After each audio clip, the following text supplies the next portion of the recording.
سیدہ زینب بنت خزیمہ رضی اللہ عنہا کے بعد باری آتی ہے ام المومنین سیدہ ام سلمہ رضی اللہ عنہا کے تذکرے کی۔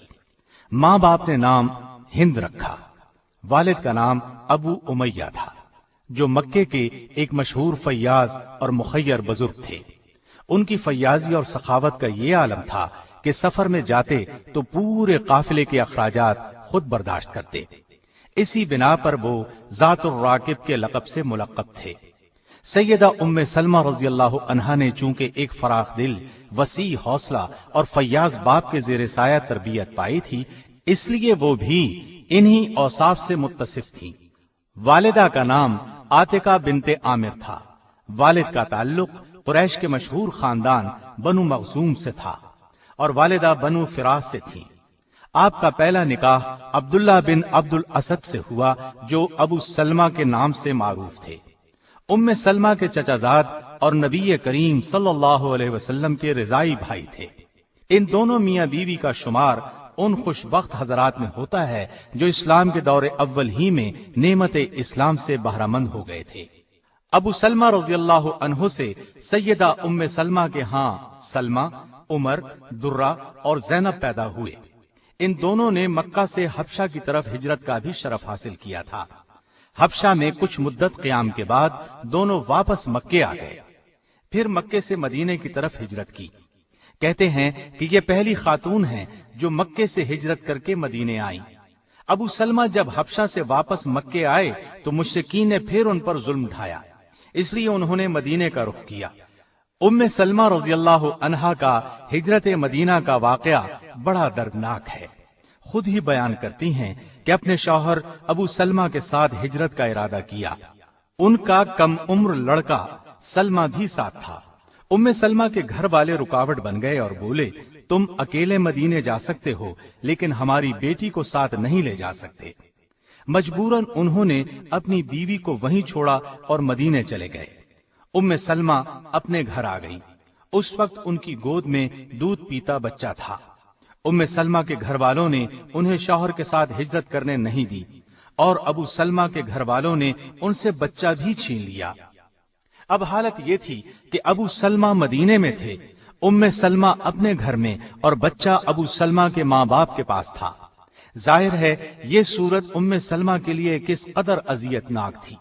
خاوند کی جدائی، اوپر سے بچے کی جدائی کوئی معمولی واقعہ نہ تھا۔ ان کی حالت خراب ہو گئی۔ روزانہ گھر سے بے قراری کے عالم میں نکل کر مقام ابطح میں بیٹھ کر رویا کرتی۔ یہ ایک ٹیلہ تھا جس پر یہ گریہ زاری کرتی۔ عرصے تک یہی کیفیت رہی مگر کسی کو ذرا ترس نہ آیا۔ آخر ان کے خاندان کے ایک شخص نے انہیں روتا دیکھا تو اس کا دل بھر آیا۔ ام سلمہ رضی اللہ عنہا کے لیے رحم کے جذبات ابھر آئے۔ گھر آ کر اس نے لوگوں کو جمع کیا اور کہا، اس بے بس اور ناتواں عورت پر کیوں ظلم ڈھاتے ہو؟ اسے اپنے شوہر کے پاس جانے دو اور اس کا بچہ بھی اسے دے دو۔ اس شخص نے یہ الفاظ اس انداز سے کہے کہ آخر سب نے اس کی بات مان لی۔ بچہ ان کے حوالے کر دیا اور مدینے جانے کی اجازت دے دی گئی۔ اب اپنے بچے کو لیے اونٹ پر سوار ہوئیں اور مدینے کا راستہ لیا۔ ساتھ کوئی مرد نہیں تھا، تنہا تھی اور راستہ طویل تھا۔ تنعیم کے مقام پر پہنچی تو کلید بردار عثمان بن طلحہ نے انہیں دیکھ لیا۔ یہ اس وقت تک مسلمان نہیں ہوئے تھے۔ کعبے کی چابی ان کے خاندان کے پاس چلی آ رہی تھی۔ انہوں نے دیکھ کر پہچان لیا اور کہا، ام سلمہ ہیں۔ ان کے خاوند ابو سلمہ سے ان کے بہت اچھے تعلقات تھے۔ عثمان نے پوچھا، کہاں کا ارادہ ہے؟ ام سلمہ رضی اللہ عنہا نے کہا، مدینے کا۔ عثمان نے پوچھا، کوئی ساتھ ہے؟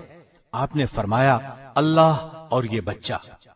اس پر عثمان نے کہا، تم تنہا کیسے جاؤ گی؟ میں ساتھ چلتا ہوں۔ یہ کہہ کر انہوں نے اونٹ کی مہار پکڑ لی اور مدینے کی طرف روانہ ہو گئے۔ سیدہ ام سلمہ رضی اللہ عنہا بیان کرتی ہیں کہ عثمان راستے میں کہیں ٹھہرتے تو اونٹ کو بٹھا کر خود دور کسی درخت کے نیچے چلے جاتے اور میں نیچے اتر جاتی۔ روانگی کا وقت ہوتا تو اونٹ پر کجاوا رکھ کر خود دور ہٹ جاتے اور مجھ سے کہتے، سوار ہو جائیں۔ ام سلمہ کہتی ہیں، میں نے عثمان کو بہت ہی حیا والا، انتہائی تقوی شعار اور پیکر شرافت پایا۔ میں نے کسی شخص کو اس سے زیادہ شریف النفس نہیں دیکھا۔ مختلف منازل پر قیام کرتے آخر وہ مجھے مدینے تک لے آئے۔ جب قباء کی آبادی پر نظر پڑی تو کہنے لگے، اب آپ اپنے شوہر کے پاس چلی جائیں، وہ یہیں ٹھہرے ہوئے ہیں۔ ام سلمہ رضی اللہ عنہا ادھر روانہ ہوئیں اور عثمان بن طلحہ رضی اللہ عنہ نے مکے کی راہ لی۔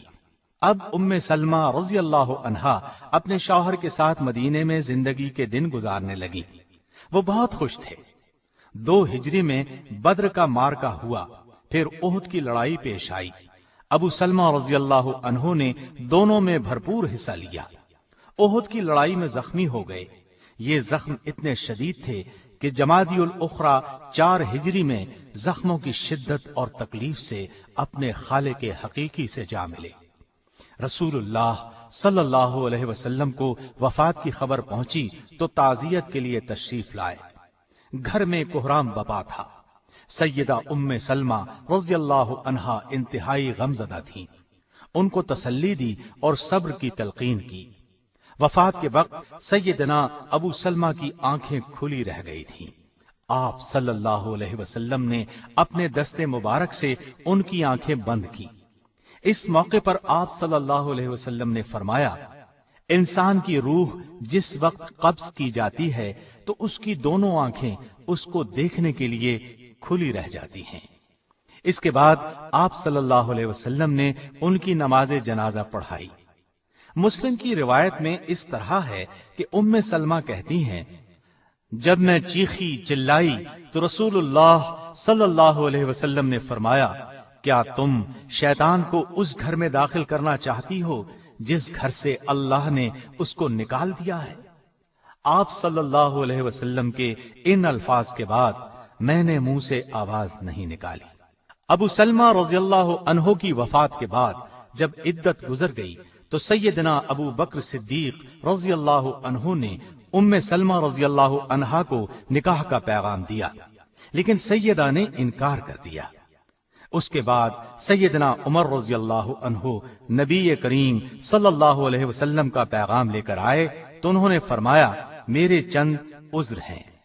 میں ایک غیور عورت ہوں، عیالدار ہوں۔ تیسری بات یہ ہے کہ میری عمر زیادہ ہے۔ آپ صلی اللہ علیہ وسلم کو ان کے یہ عذر بتائے گئے۔ آپ صلی اللہ علیہ وسلم نے ان سب باتوں کو منظور فرما لیا۔ آپ کا نکاح شوال 4 ہجری کے آخری دنوں میں ہوا۔ سیدہ ام سلمہ رضی اللہ عنہا بڑی بہادر، عاقل و فہیم اور اصابت رائے کی مالک تھی۔ جب نبی کریم صلی اللہ علیہ وسلم گھر تشریف لاتے تو شرم و حیا کی وجہ سے اپنی لڑکی زینب کو گود میں بٹھا لیتی، لیکن پھر آہستہ آہستہ گھل مل گئیں۔ ام سلمہ رضی اللہ عنہا نبی کریم صلی اللہ علیہ وسلم کے آرام و آسائش کا بہت خیال رکھتی تھی۔ ان کے ایک غلام تھے، سفینہ نام تھا۔ آپ نے انہیں اس شرط پر آزاد کر دیا کہ جب تک رسول اللہ صلی اللہ علیہ وسلم زندہ ہیں ان کی خدمت کرتے رہو گے۔ سیدہ ام سلمہ رضی اللہ عنہا 4 ہجری میں حرم نبوی میں داخل ہوئیں۔ اس کے بعد پوری زندگی نبی کریم صلی اللہ علیہ وسلم کے ساتھ رہی۔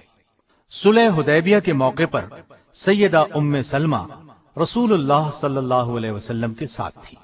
صلح حدیبیہ کی شرائط مسلمانوں کو منظور نہ تھی، اس وجہ سے تمام مسلمان غمگین تھے۔ آپ صلی اللہ علیہ وسلم نے صحابہ کو 3 دفعہ قربانی کرنے کا حکم دیا، لیکن رنج اور غم کی وجہ سے کوئی صحابی قربانی کرنے کے لیے نہ اٹھا۔ آپ صلی اللہ علیہ وسلم یہ دیکھ کر غمگین ہوئے اور سیدہ ام سلمہ رضی اللہ عنہا کے خیمے میں تشریف لے گئے۔ آپ صلی اللہ علیہ وسلم نے شکایت کے لہجے میں انہیں ساری بات بتائی۔ اس پر ام سلمہ نے عرض کیا، اے اللہ کے رسول صلی اللہ علیہ وسلم، یہ صلح مسلمانوں کو بہت ناگوار گزری ہے۔ افسردہ ہونے کی وجہ سے آپ کے حکم کی تعمیل نہیں کر سکے۔ آپ کسی سے کچھ نہ کہیں بلکہ باہر نکل کر اپنی قربانی کریں اور سر منڈوا دیں، یہ خود بخود آپ کی پیروی کریں گے۔ آپ صلی اللہ علیہ وسلم نے ان کا یہ مشورہ پسند فرمایا اور باہر نکل کر قربانی کی۔ نبی کریم صلی اللہ علیہ وسلم کا قربانی کرنا تھا کہ سبھی نے قربانی شروع کر دی اور سر منڈوا کر احرام اتار دیے۔ اس واقعے سے معلوم ہوتا ہے کہ آپ رائے دینے میں ماہر تھیں، لوگوں کی فطرت شناسی میں انہیں کمال حاصل تھا۔ سیدہ ام سلمہ رضی اللہ عنہا کی وفات کب ہوئی اس میں اختلاف ہے۔ صحیح بات یہ معلوم ہوتی ہے کہ 63 ہجری میں جس سال حرہ کا واقعہ پیش آیا 84 برس کی عمر میں وفات پائی۔ سیدنا ابو ہریرہ رضی اللہ عنہ نے نماز جنازہ پڑھائی اور بقیع الغرقد یعنی جنت البقیع میں دفن کیا گیا۔ نبی اکرم صلی اللہ علیہ وسلم سے آپ کی کوئی اولاد نہیں تھی، ساری اولاد پہلے شوہر ابو سلمہ رضی اللہ عنہ سے ہوئی تھی۔ ام سلمہ حسن و جمال میں یکتائے زمانہ تھی، بال نہایت گھنے تھے، آپ بہت فضائل کی مالک تھیں۔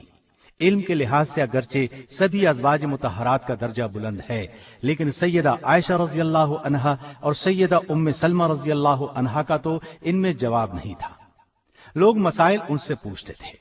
سیدنا ابو ہریرہ رضی اللہ عنہ اور سیدنا عبداللہ بن عباس رضی اللہ عنہ جیسے عالم فاضل ان سے مسائل پوچھتے تھے۔ تابعین کا ایک بہت بڑا گروہ ان سے علم حاصل کرتا رہا۔ قرآن مجید نبی کریم صلی اللہ علیہ وسلم کی طرز اور لہجے میں پڑھتی تھی۔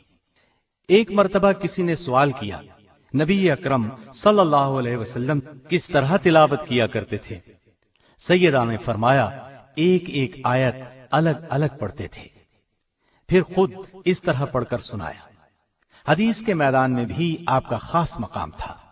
سیدہ عائشہ رضی اللہ عنہا کے سوا اس فن میں ان کے مقابلے کا کوئی نہیں تھا۔ 387 احادیث روایت کی، حدیث سننے کا بہت شوق تھا۔ ایک روز بال گندوا رہی تھی کہ نبی کریم صلی اللہ علیہ وسلم خطبہ دینے کے لیے ممبر پر تشریف فرما ہوئے اور زبان مبارک سے ایھا الناس، اے لوگو کا لفظ نکلا۔ اسی وقت مشاطہ سے فرمایا، بال یوں ہی باندھ دو۔ اس نے کہا، اتنی بھی کیا جلدی ہے، ابھی تو آپ صلی اللہ علیہ وسلم کی زبان سے ایھا الناس ہی کا لفظ نکلا ہے۔ آپ نے فرمایا، کیا خوب، کیا ہم آدمیوں میں شامل نہیں؟ اس کے بعد خود بال باندھ کر اٹھ کھڑی ہوئیں اور پورا خطبہ کھڑے ہو کر سنا۔ آپ سے جن لوگوں نے علم حدیث حاصل کیا ان کی بہت بڑی جماعت ہے۔ حافظ ابن قیم نے لکھا ہے کہ اگر سیدہ ام سلمہ کے فتاوی جات کو جمع کیا جائے تو ایک کتاب بن سکتی ہے۔ آپ کو قرآن و سنت میں کامل دسترس تھی، فقہ کی ماہر تھی، زہد اور تقوی انتہا کا تھا۔ ایک مرتبہ سیدنا عبد الرحمن بن عوف رضی اللہ عنہ نے آ کر کہا، اماں میرے پاس مال اس قدر جمع ہو گیا ہے کہ اب بربادی کا خوف ہے۔ آپ نے فرمایا، بیٹا اس کو خرچ کر دو۔ رسول اللہ صلی اللہ علیہ وسلم سے آپ کو انتہا درجے کی محبت تھی، اس طرح آپ کو بھی ان سے بہت محبت تھی۔ اللہ تعالیٰ کی ان پر ہزار ہا رحمتیں ہوں۔